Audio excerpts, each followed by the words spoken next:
ಓಂ ಶ್ರೀ ಗುರುಬಸವಲಿಂಗಾಯ ನಮಃ. ನಾವು ಏನಾಗಿದೆಯಪ್ಪ ಲಿಂಗಾಯತರು ಅಂದ್ರೆ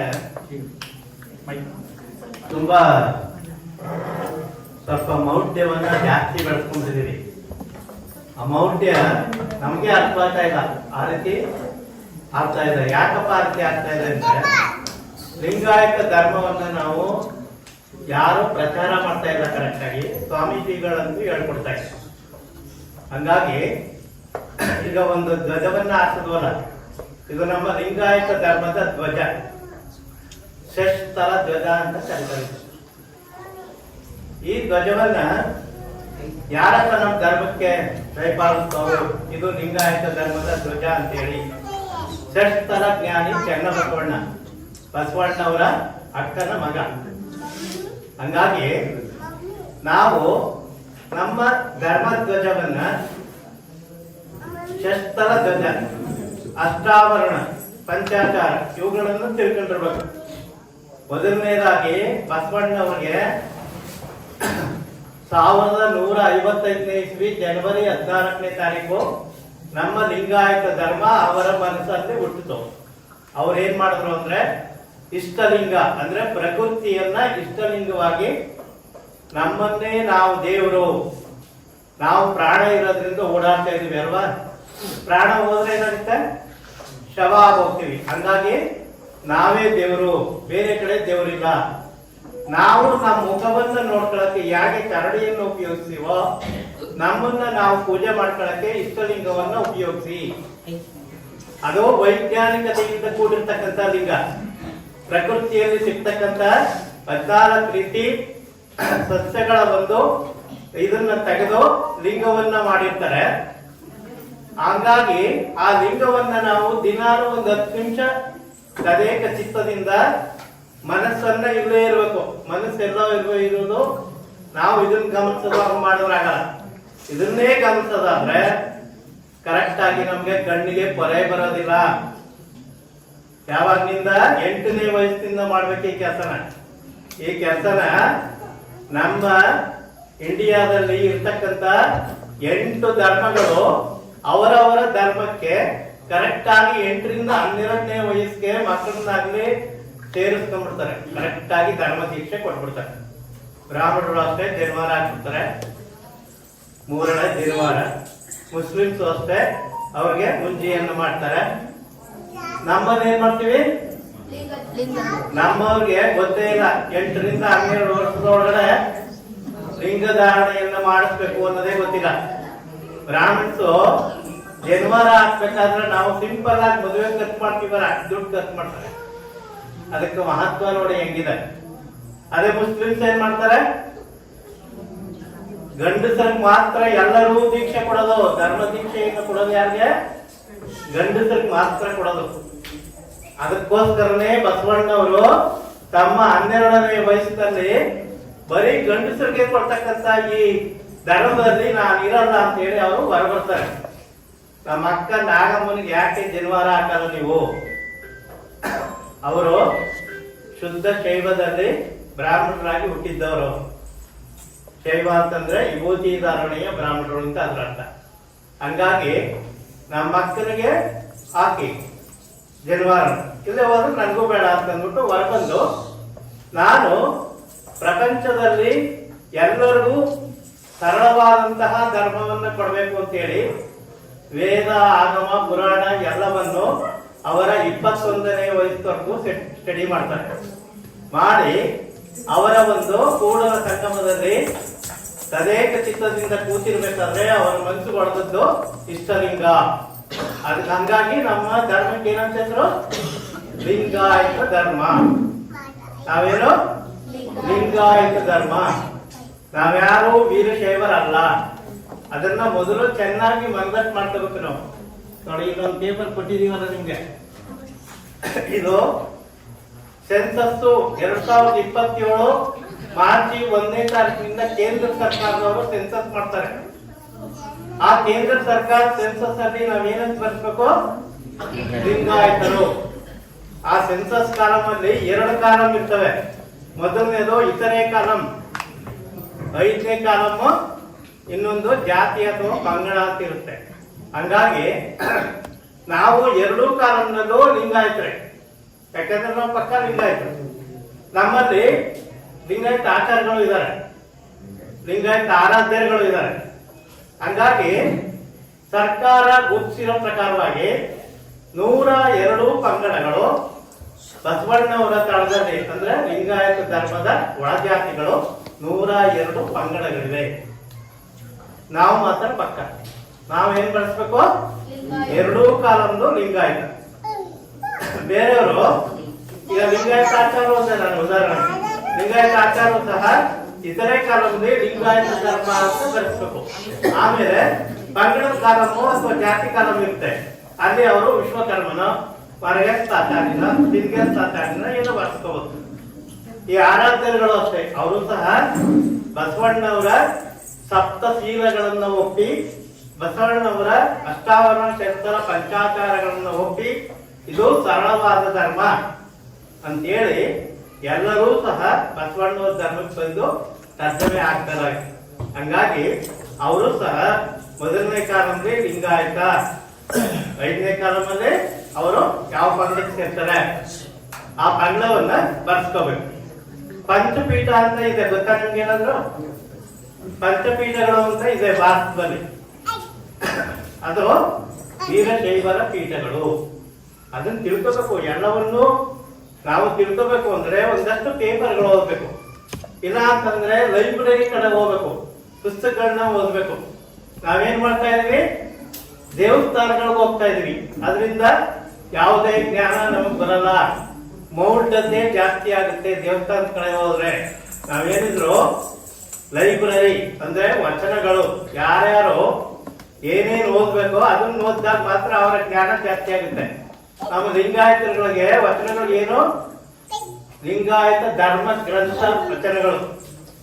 ಲಿಂಗಾಯತರು ಯಾವ ರೀತಿ ನಡೆ ನುಡಿ ಇರಬೇಕು, ಯಾವ ರೀತಿ ಅವರ ಬಾಳ್ವೆ ಇರಬೇಕು ಅನ್ನೋದೆಲ್ಲ ನಮ್ಮ ವಚನಗಳಲ್ಲಿ ಸಿಗುತ್ತೆ ಅಲ್ವಾ.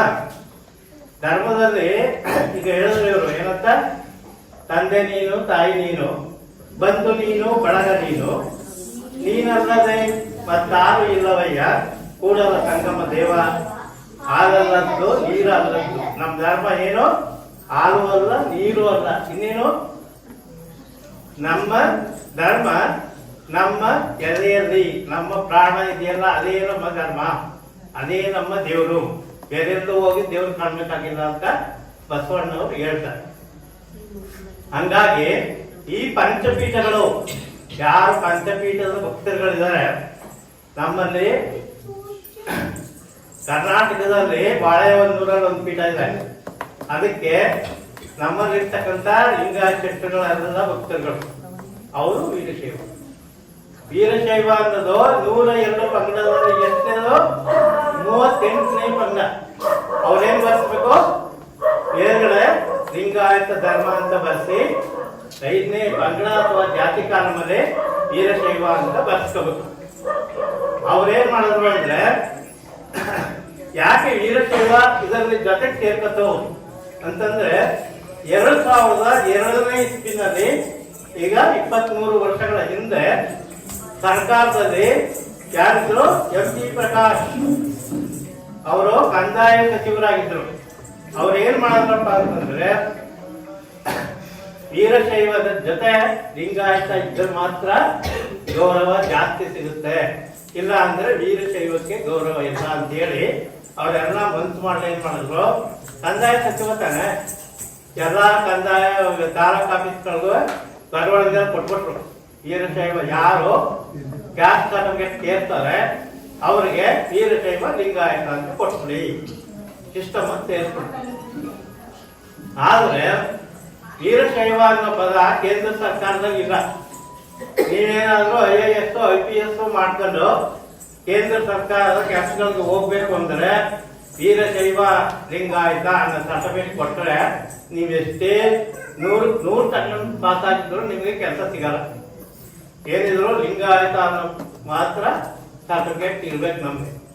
ಅದನ್ನ ತಿಳ್ಕೊಂಡಂತ ಜನ ಏನ್ ಮಾಡಿದ್ರು, ಈಗ ಇತ್ತೀಚೆಗೆ ಅವರಲ್ಲಿ ನಮ್ಮ ಕಲಬುರ್ಗಿಯವರು ಒಬ್ರು, ಅವರು ಸಹ ನಮ್ಮಂಗೆ ಮೌಂಟೇನ್ದಲ್ಲಿ ಇದ್ರು. ಮೊದಲು ಅವರು ವೀರಶೈವನ ಸರಿ ಅನ್ಕೊಂಡಿದ್ರು.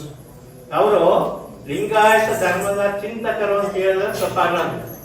ಲಿಂಗಾಯತ ಧರ್ಮದಲ್ಲಿ ಅವರು ಸುಮಾರು ಪುಸ್ತಕಗಳನ್ನ ಸಂಶೋಧನೆ ಮಾಡಿ ಬರೆದಿದ್ದಾರೆ. ಅವರ 1-2 ಪುಸ್ತಕದಲ್ಲಿ ವೀರಶೈವ ಅಂತ ಇದೆ. 4ನೇ ಪುಸ್ತಕದಿಂದ ಅವರು ವೀರಶೈವ ನಾವಲ್ಲ, ನಾವ್ಯಾರು ಪಕ್ಕಾ ಲಿಂಗಾಯತರು, ನಾವು ಬಸವಣ್ಣವ್ರನ್ನ ನಂಬುವಂತ ಜನ ಅಂತೇಳಿ ಇದು ಮಾಡಿದ್ರು. ಆಗ ನಾವೇನ್ ಮಾಡಿದ್ರು, ಕೆಲವು 2018ನೇ ಇಸ್ವಿಲಿ ನಾಗಮೋಹನ್ ದಾಸ್ ಅಂತಂದ್ಬಿಟ್ಟು ಉಚ್ಚ ನ್ಯಾಯಾಲಯದ ನ್ಯಾಯಮೂರ್ತಿ ಇದ್ದಾರೆ. ಯಾವುದೇ ಒಂದು ಸರ್ಕಾರ ಒಂದು ಕರಡನ್ನ ಹೊರಡಿಸ್ಬೇಕಾದ್ರೆ ಒಂದು ಕಮಿಟಿಯನ್ನ ಮಾಡಿ ಅದರಿಂದ ವರದಿ ತಗತ್ತದೆ. ಏನಾದ್ರೂ ಒಂದು ವೀರಶೈವ ಜೊತೆ ಲಿಂಗಾಯತ ಸೇರ್ಸ್ಬೇಕಾಗುತ್ತಾರೆ, ಲಿಂಗಾಯತ ಜೊತೆ ವೀರಶೈವ ಸೇರ್ಸ್ಬೇಕಾಗುತ್ತಾರೆ, ಬೇರೆ ಇನ್ನೇನೇ ಮಾಡ್ಬೇಕಾದ್ರೆ ಈಗ ಪರಿಶಿಷ್ಟ ಜಾತಿಯವರಿಗೆ ಒಳಮೀಸಲಾತಿ ಕೊಡಬೇಕು ಅಂತಂದಾಗಲೂ ಸಹ ನಾಗಮೋಹನ್ ದಾಸ್ ಕಮಿಟಿಯನ್ನ ಮಾಡಿ ವರದಿಯನ್ನು ತಗೊಂಡಿದ್ದಾರೆ. ಅದೇ ರೀತಿ ನಮ್ಮ ಲಿಂಗಾಯತಕ್ಕೆ ನಾವು ಅಲ್ಪಸಂಖ್ಯಾತವನ್ನ ಕೊಡಬೇಕು, ಲಿಂಗಾಯತಕ್ಕೆ ನಾವು ಧರ್ಮದ ಮಾನ್ಯತೆಯನ್ನು ಕೊಡಬೇಕು. ಅವರ ಧರ್ಮ ಸರಿಯಾಗಿದೆ, ಸಂವಿಧಾನದಲ್ಲಿ ಮಾನ್ಯತೆಯನ್ನು ಕೊಡೋದಕ್ಕೆ ಏನೇನು ಬೇಕು ಅವೆಲ್ಲವೂ ನಮ್ಮ ಲಿಂಗಾಯತ ಧರ್ಮದಲ್ಲಿದೆ. ಏನ್ ಬೇಕಪ್ಪ ಅಂದ್ರೆ ಅದಕ್ಕೆ ಒಬ್ಬರು ಧರ್ಮಗುರು ಇರಬೇಕು.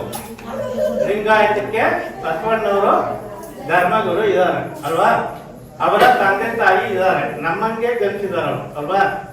ಹಂಗಾಗಿ ನಮ್ಮ 770 ಚರಣಗಳು ಬರೆದಿರ್ತಕ್ಕಂಥ ವಚನಗಳು ನಮಗೆ ಧರ್ಮ ಗ್ರಂಥ ಲಿಂಗಾಯತಕ್ಕೆ, ಹೌದಾ. ಆಮೇಲೆ ಲಿಂಗಾಯತ ಧರ್ಮದ ಧಾರ್ಮಿಕ ನಡೆನುಡಿ ಪ್ರತ್ಯೇಕ, ಎಲ್ಲಾ ಧರ್ಮಕ್ಕಿಂತ ಪ್ರತ್ಯೇಕ. ಯಾಕಪ್ಪ ಅಂದ್ರೆ ಬಸವಣ್ಣವರು ಯಾತಕ್ಕೋಸ್ಕರ ಹೊರಗಡೆ ಬಂದ್ರು, ಹೆಂಗಸರಿಗೂ ಸಹ ಧರ್ಮ ಸಂಸ್ಕಾರ ಬೇಕು ಅಂತೇಳಿ ಹೊರಗಡೆ ಬಂದಿದ್ದವು. ಈಗಲೂ ಸಹ ಬೇರೆ ಯಾವುದೇ ಧರ್ಮಗಳು ಹೆಂಗಸರಿಗೆ ಸಂಸ್ಕಾರ ಕೊಡೋದಿಲ್ಲ. ಯಾಕೆ ಕೊಡಲ್ಲ, ಅವರು ಮೈಲಿಗೆ ಅಂತೇಳಿ ಹೆಂಗಸರಿಗೆ ಯಾವ ಧರ್ಮನು ಇದುವರೆಗೂ ಸಂಸ್ಕಾರ ಕೊಡಲ್ಲ. ಮನಾಮಂಡ ಏನ್ ಮಾಡ್ತಾರೆ, ಒಂದು ಹುಡುಗಿನ ಮದುವೆ ಆಗ್ಬೇಕಾದ್ರೆ ಅವತ್ತೊಂದು 3 ಎಳೆ ಹಾಕುತ್ತಾರೆ, ಅವ್ರದ್ದೇ ಒಂದು 3 ಎಳೆ, ಹೆಂಗಸರ್ದು 3 ಎಳೆ, 6 ಎಳೆ. ಆದ್ರೆ ಬಸವಣ್ಣವರು ಹೆಂಗಸರುಗಳನ್ನ ಮಾನ್ಯತೆ ಕೊಟ್ಟು ಮೊದಲು ಧರ್ಮ ದೀಕ್ಷೆಯನ್ನು ಕೊಟ್ಟವರು ಅವರೇ. ಬಸವಣ್ಣವ್ರಿಗೆ 14,155ನೇ ಇಸ್ವಿನಲ್ಲಿ ಲಿಂಗದ ಒಂದು ದರ್ಶನ, ಲಿಂಗದ ಒಂದು ಕಲ್ಪನೆ ಬಂದ ತಕ್ಷಣ ಅವರು ಅಕ್ಕನಾಗಮ್ಮನಿಗೆ ಲಿಂಗಧಾರಣೆ ಮಾಡಿಸ್ತಾರೆ. ಫಸ್ಟ್ ಯಾರು ಮಾಡಿಸ್ತಾರೆ, ಅಕ್ಕನಾಗಮ್ಮನಿಗೆ ಮಾಡಿಸ್ತಾರೆ, ಅವ್ರ ಅಕ್ಕನಿಗೆ. ಹಂಗಾಗಿ ನಮ್ಮ ಧರ್ಮ ಧಾರ್ಮಿಕತೆಯಲ್ಲಿ ಪ್ರತ್ಯೇಕ. ನಮ್ಮವರು ಬಸವಣ್ಣವರು ವೇದ ಆಗಮ ಪುರಾಣಗಳನ್ನ ಒಪ್ಪದಿಲ್ಲ. ಆಮೇಲೆ ಇನ್ನೇನು, ಹಣೆಗೆ ವಿಭೂತಿ ಮಾತ್ರ ಹಚ್ಚಬೇಕು, ಕುಂಕುಮ ಹಚ್ಚಾಗಿಲ್ಲ ಹೆಂಗಸರು ಅಂತ ಹೇಳ್ತಾರೆ. ಯಾಕೆ ಹೇಳಿ, ಬೇರೆ ಜನಗಳಲ್ಲಿ ಅವರು ಗಂಟಲು ಕಳ್ಕೊಂಡ್ಬಿಟ್ರೆ ಕುಂಕುಮ ಹಚ್ಬೇಕು ಅಲ್ವಾ, ವಿಭೂತಿಯ ಅದಂಗೆ. ನಮ್ಮಲ್ಲಿ ಮುಂಡೇರು ಅಂತ ಬೇರೆ ಪ್ರತ್ಯೇಕವಾದಂತಹ ಪದ ಇಲ್ಲ ಯಾರಲ್ಲಿ, ಲಿಂಗಾಯತರಲ್ಲಿ. ನಮ್ಮಲ್ಲಿ ಪಂಚಸೂತಕಗಳು ಸಹ ಇಲ್ಲ. ಯಾರಿಲ್ಲ, ಸ್ವಾಮೀಜಿಗಳಿಂದ ಲಿಂಗಧಾರಣೆಯನ್ನು ಮಾಡಿಸ್ಕೊಂಡವ್ರಿಗಿಲ್ಲ.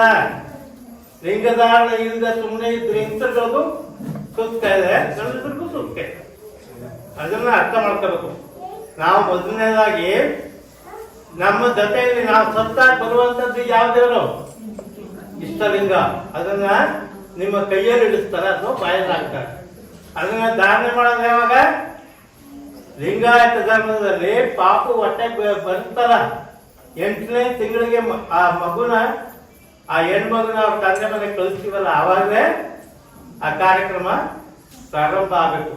ಒಂದು ಲಿಂಗವನ್ನ ತಂದು ಆ ಹೆಣ್ಮಗು ಕೈಗೆ ಕೊಟ್ಟು ಒಳಗಡೆ ಇರ್ತಕ್ಕಂಥ ಗರ್ಭಸ್ಥ ಶಿಶುವಿಗೆ ಲಿಂಗಧಾರಣೆ ಆಗ್ಬೇಕು. ಅದನ್ನ ನಾವೇನ್ ಮಾಡ್ತೀವಿ, ಅದನ್ನ ಮಾಡಲ್ಲ. ಏನಪ್ಪಾ, ನನ್ನ ಮಗನ ಮದುವೆಗೆ ಕಟ್ಟಿದ್ರು, ಮದುವೆಗೆ ಆಮೇಲೆ ಮಾಡ್ಕೊಂಡು 21ನೇ ಧರ್ಮನೇ ತಿಳ್ಕೊಂಡೇ ಇರ್ತಕ್ಕಂಥ ಮೌಢ್ಯರು ನಾವು.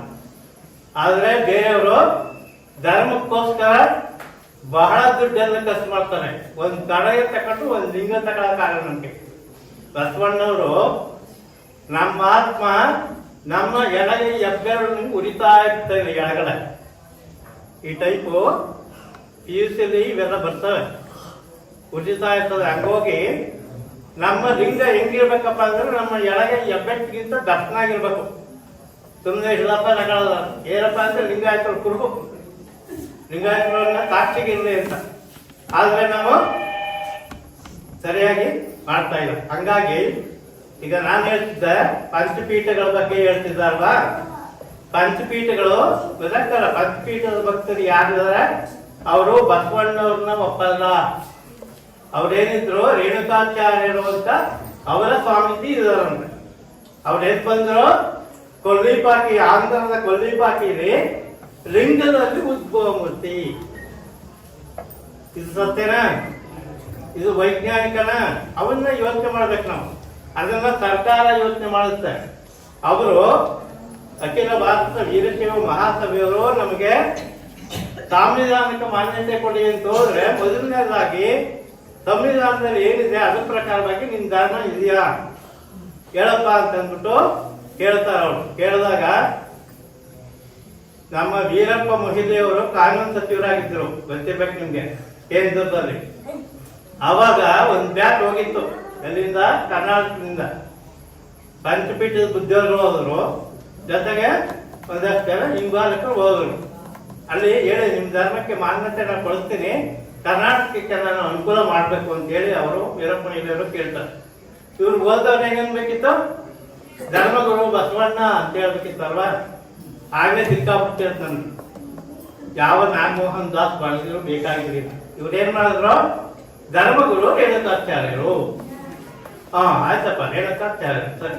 ಇವ್ರ ತಂದೆ ಹೆಸರು ಗೊತ್ತಿಲ್ಲ, ತಾಯಿ ಹೆಸರು ಗೊತ್ತಿಲ್ಲ. ಇದಕ್ಕೆ ಅವರು ಅವಾಗಲೇ ನೀವು ಎದ್ದು ಹೊರಗಡೆ ಹೋಗಿ, ನಿಮ್ಗೆ ಯಾವ ಕೋರ್ಟ್ಗೆ ಹೋದ್ರೂ ಸಹ ನಿಮ್ಗೆ ಧರ್ಮ ಸಿಗೋದಿಲ್ಲ ಹಂಗಂತ ಹೇಳಿ ಅವ್ರನ್ನ ವಾಪಸ್ ಕಳಿಸ್ತಾರೆ ವೀರಪ್ಪ ಮೊಹಿಲಿ. ಈಗ ನಮ್ದೇನಾಗಿದೆ, ನಾಗಮೋಹನ್ ದಾಸು ಸರ್ಕಾರದ ವರದಿಗಳನ್ನು ತರಿಸ್ಕೊಂಡು ನಮ್ಮ ಕರ್ನಾಟಕದಲ್ಲಿರ್ತಕ್ಕಂಥ 64 ಬಸವಣ್ಣನ ಪರವಾಗಿರುವ ಸಂಸ್ಥೆಗಳನ್ನ ಕರೆದು, ಅಧ್ಯಕ್ಷರುಗಳನ್ನು ಕರೆದು ವರದಿ ತಗೊಂಡು ಡಿಸೆಂಬರ್ 2017ರಿಂದ ಮಾರ್ಚ್ 2018ವರೆಗೆ 3 ತಿಂಗಳು ಅವರು ಪರಾಮರ್ಶೆ ಮಾಡಿ ಲಿಂಗಾಯತ ಧರ್ಮಕ್ಕೆ ಅಲ್ಪಸಂಖ್ಯಾತರ ಮಾನ್ಯತೆ ಸಿಕ್ಕಿ ಅವ್ರಿಗೆ ಎಲ್ಲಾ ರೀತಿ ಬೆನಿಫಿಟ್ಗಳು ಸಿಗಬೇಕು ಸರ್ಕಾರದಿಂದ ಅಂತ ಆದ್ರೆ ನೀವು ಲಿಂಗಾಯತ ಅಂತ ಕೇಂದ್ರ ಸರ್ಕಾರಕ್ಕೆ ಹೋಗ್ಬೇಕು. ಏನಂತ ಹೋಗ್ಬೇಕು? ಲಿಂಗಾಯತ ಅಂತ ಹೋಗ್ಬೇಕು. ನಿಮ್ಮಲ್ಲಿ 102 ಪಂಗಡಗಳಿವೆ. ಅವರೇನಾದ್ರು ನಾ ಈ ಮೊದಲೇ ಆ ರೀತಿ ಬರೆಸ್ಬೇಕು ಕೇಂದ್ರ ಸರ್ಕಾರದ ಒಂದು ಜನಗಣತಿಯಲ್ಲಿ ಅಂತ ಹೇಳಿ ಅವರು ವರದಿ ಕೊಡ್ತಾರೆ. ನಾನು ಹೇಳ್ತಾ ಇರೋದಲ್ಲ ಇದು. ಈ ವರದಿ 2018ನೇ ಇಸ್ವಿ ಮಾರ್ಚ್ 19, 20 3 ದಿನ ನಮ್ಮ ಕರ್ನಾಟಕದ ಅಸೆಂಬ್ಲಿಯಲ್ಲಿ, ವಿಧಾನಸಭೆಯಲ್ಲಿ ಚರ್ಚೆ ಆಗಿದೆ. ಆಗ ಒಂದು 3-4 ಜನ ಅದನ್ನು ಒಪ್ಪಲ್ಲ. ನಾವು ಬಸವಣ್ಣವ್ರನ್ನ ಧರ್ಮಗುರು ಅಂತ ಒಪ್ಪಲ್ಲ ಅಂತ ಹೇಳ್ತಾರೆ. ಅದಕ್ಕೆ ಆವಾಗಿನ ಸರ್ಕಾರದ ಮುಖ್ಯಮಂತ್ರಿ ಏನು ಮಾಡ್ತಾರೆ ಅಂದ್ರೆ, ಯಾವ ವೀರಶೈವರು ಬಸವಣ್ಣವ್ರನ್ನ ಧರ್ಮಗುರು ಅಂತ ಒಪ್ತಾರೋ ಅವ್ರಿಗೂ ಸಹ ಇದರಲ್ಲಿ ಬರ್ತಕ್ಕಂಥ ಅಲ್ಪಸಂಖ್ಯಾತ ಸಿಕ್ಬಿಟ್ರೆ ಬರ್ತಕ್ಕಂಥ ಸವಲತ್ತುಗಳು ಅವ್ರಿಗೂ ಕೊಡ್ಬೇಕು ಅಂತ ಮಾಡಿದ್ದಾರೆ. ಅರ್ಥ ಆಯ್ತಾ ನಿಮ್ಗೆ? ಏನಂತ ಬರ್ಸ್ಬೇಕು ನಾವು ಅನ್ನೋದು ಅರ್ಥ ಆಯ್ತಲ್ವಾ? ಹಂಗಾಗಿ ಆ ಒಂದು ಇದನ್ನ ನಾವು ಮಾಡಬೇಕಾಗಿ ಬರುತ್ತೆ. ಆ ರಿಪೋರ್ಟ್ಸ್ ಕೇಂದ್ರ ಸರ್ಕಾರಕ್ಕೆ ಹೋಗಿದೆ. ರಾಜ್ಯ ಸರ್ಕಾರ ಒಪ್ಪಿಕೊಂಡಿದೆ. ಏನಂತ? ಲಿಂಗಾಯತ ಧರ್ಮಕ್ಕೆ ಸಾಂವಿಧಾನಿಕ ಮಾನ್ಯತೆಯನ್ನು ಕೊಟ್ಟು ಅವರಲ್ಲೂ ಸಹ ಪಟೂರಿದ್ದಾರೆ. ಅವ್ರಿಗೆಲ್ಲರೂ ಒಳ್ಳೆ ಅನುಕೂಲತೆಗಳನ್ನು ಕೊಡ್ಬೇಕು. ಅವ್ರ ಮಕ್ಕಳಿಗೆ ಫೀಸ್ ಕಡಿಮೆ ಆಗಬೇಕು. ಅವ್ರ ಮಕ್ಕಳುಗಳು PUC 60, 50 ನಂಬರ್ ತೆಗೆದ್ರೆ ಅವ್ರಿಗೆ ಮೆಡಿಕಲ್, ಎಂಜಿನಿಯರ್ ಫ್ರೀ ಸಿಗ್ಬೇಕು. ಇದರಲ್ಲಿ ಎಲ್ಲವೂ ಇದೆ. ಏನೇನು ಅನುಕೂಲತೆಗಳು ಸಿಗುತ್ತೆ ಲಿಂಗಾಯತ ಅಂತ ಬರ್ತದೆ ಅನ್ನೋದ್ರ ಬಗ್ಗೆ ಇರುತ್ತೆ. ಇದನ್ನ ಎಲ್ಲರೂ ದಯವಿಟ್ಟು ಗಮನಿಸಿ ಹೋಗ್ಬೇಕು. ರೈತರುಗಳಿಗೆ ಬಿತ್ತನೆ ಬೀಜದಿಂದ ನೇಗಿಲು ಕುಡುಗು ಎಲ್ಲವೂ ಸಹ ಸಬ್ಸಿಡಿ ಸಿಗುತ್ತೆ. ನಮ್ಮ ಮಕ್ಕಳಿಗೆ ಫ್ರೀ ಎಜುಕೇಶನ್ ಸಿಗುತ್ತೆ. ಈಗ ನಾವು 195 PUC ಎಂಜಿನಿಯರು ಮೆಡಿಕಲ್ ಮಾಡ್ಬೇಕಾದ್ರೆ ಲಕ್ಷಗಟ್ಟಲೆ ದುಡ್ಡು ಕೊಟ್ಕೊಂಡು ಹೋಗ್ಬೇಕು. ಅರ್ಥ ಮಾಡ್ಕೊಳ್ಳಿ. ನಮ್ಮ ಲಿಂಗಾಯತಗಳಿಗೆ ಒಂದು ಕೆಲಸ ಸಿಕ್ಕಿದ್ರೆ ಆ ಕೆಲಸದಲ್ಲೇ ರಿಟೈರ್ಡು, ಪ್ರಮೋಷನ್ ಇರಲ್ಲ.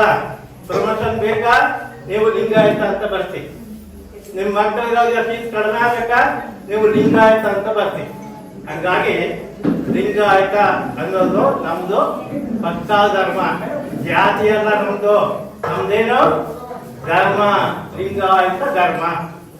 ಹಂಗಾಗಿ ಇದನ್ನ ಪ್ರಕಾರ ನಾವು ಈಗಾಗಲೇ ವಿರೂಪಾಕ್ಷ ಅವರು, ನಾವು ಮತ್ತೆ ಕಾಡೂರಿ ಗುರುತಮ್ಮಣ್ಣವರು ಎಲ್ಲರೂ ಸೇರಿ ಒಂದು 40 ಕಾರ್ಯಕ್ರಮ ಮಾಡಿದ್ವಿ. ನಿಮ್ಮೂರಲ್ಲಿ ಕಾರ್ಯಕ್ರಮ ಮಾಡಬೇಕಾದ್ರೆ ವಿಶೇಷವಾಗಿ ಮಾಡಿಸ್ತಾರೆ ಅಂತೇಳಿ ನಾವು ವಿಶೇಷವಾಗಿ ಕಾರ್ಯಕ್ರಮ ಮಾಡ್ತಾ ಇದ್ದೀವಿ. ಹಂಗಾಗಿ ಈಗ ಲಿಂಗಾಯತ ಅಂತ ಯಾಕೆ ನಾವು ಬಳಸಲೇಬೇಕು ಅನ್ನೋದ್ರ ಬಗ್ಗೆ ನಿಮ್ಗೆ ಎಲ್ಲರಿಗೂ ಗೊತ್ತಾಗಿದೆ. ವೀರಶೈವ ಯಾಕೆ ಬಳಸಬಾರ್ದು ಅಂತ ಇನ್ನೂ ಅಚ್ಚುಕಟ್ಟಾಗಿ ನಮ್ಮ ವಿರೂಪಾಕ್ಷ ಅವರು ಹೇಳ್ತಾರೆ. ಆಮೇಲೆ ನಾವು ಹಿಂದೂಗಳಲ್ಲ, ನಾವು ಹಿಂದೂ ಅಂತ ಬರ್ತಕೊಳ್ಳೋದು. ಕೆಲವರು ಹಿಂದೂ ಲಿಂಗಾಯತ ಅಂತ ಬರ್ತಾರೆ, ತಪ್ಪೋದು. ವೀರಶೈವ ಲಿಂಗಾಯತ ಅಂತ ಬರ್ತಾರೆ, ತಪ್ಪೋದು. ಹಂಗಾಗಿ ನಾವೇನಿದ್ರು ಸರ್ಕಾರದ ಸವಲತ್ತುಗಳನ್ನ ಪಡ್ಕೋಬೇಕು ಅಂದ್ರೆ ಲಿಂಗಾಯತ ಧರ್ಮ, ಎರಡೂ ಕಾಲದಲ್ಲಿ ಲಿಂಗಾಯತ ಧರ್ಮ ಅಂತ ಬರ್ತದೆ. ಇಷ್ಟನ್ನ ಹೇಳಿ ಇನ್ನು ಕೆಲವರು ಮಾತಾಡೋರಿದ್ದಾರೆ, ವಿರೂಪಾಕ್ಷ ಅವರು ಮಾತಾಡೋರಿದ್ದಾರೆ. ನಿಮಗೆ ನನಗಿಂತ ವಿಶದವಾಗಿ ಅವರು ಹೇಳ್ತಾರೆ. ಹಂಗಾಗಿ ನಿಮ್ಮೆಲ್ಲರನ್ನು ನಾನು ನಿಮ್ಮೆಲ್ಲರಿಗೆ ಶರಣ ಸಮರ್ಪಿಸಿ, ನೀವೆಲ್ಲರೂ 2027 ಮಾರ್ಚ್ 1ನೇ ತಾರೀಕಿನಿಂದ ಪ್ರಾರಂಭವಾಗಂತ ಜನಗಣತಿಯಲ್ಲಿ ಲಿಂಗಾಯತ ಅಂತ ಬರ್ತೀವಿ. ಮೇಷ್ಟ್ರ ಮೇಡಮ್ ನಿಮ್ಮ ಮನೆ ಮುಂದೆ ಬರ್ತಾರೆ, ಬಂದಾಗ ಲಿಂಗಾಯತ ಅಂತಲೇ ಬರ್ತದೆ. ಅದು ಬಿಟ್ಟು ಬೇರೇನು ಬರ್ಬಾರ್ದು. ಇದು ನಿಮ್ಮಲ್ಲಿ ಇಂಕಗಳಲ್ಲಿ ಸಂಘ ಸಂಸ್ಥೆಗಳಿವೆ, ಅವುಗಳೆಲ್ಲ ಪ್ರಚಾರ ಮಾಡಿ. ನಾವೊಬ್ಬರೇ ಪ್ರಚಾರ ಮಾಡಿದ್ರೆ ಪ್ರಚಾರ ಆಗಲ್ಲ, ಇವುಗಳು ಪ್ರಚಾರ ಮಾಡಬೇಕು. ಇಷ್ಟನ್ನು ಹೇಳೋದಕ್ಕೆ ಅವಕಾಶ ಕೊಟ್ಟಂತ ನಿಮ್ಗೆಲ್ಲರಿಗೂ ಶರಣ ಸಮರ್ಪಣೆಯಿಂದ ಮಾಡಿ ನನ್ನ ಒಂದೆರಡು ಮಾತುಗಳಿಗೆ ವಿರಾಮವನ್ನು ಹೇಳ್ತಾ ಇದ್ದೀನಿ.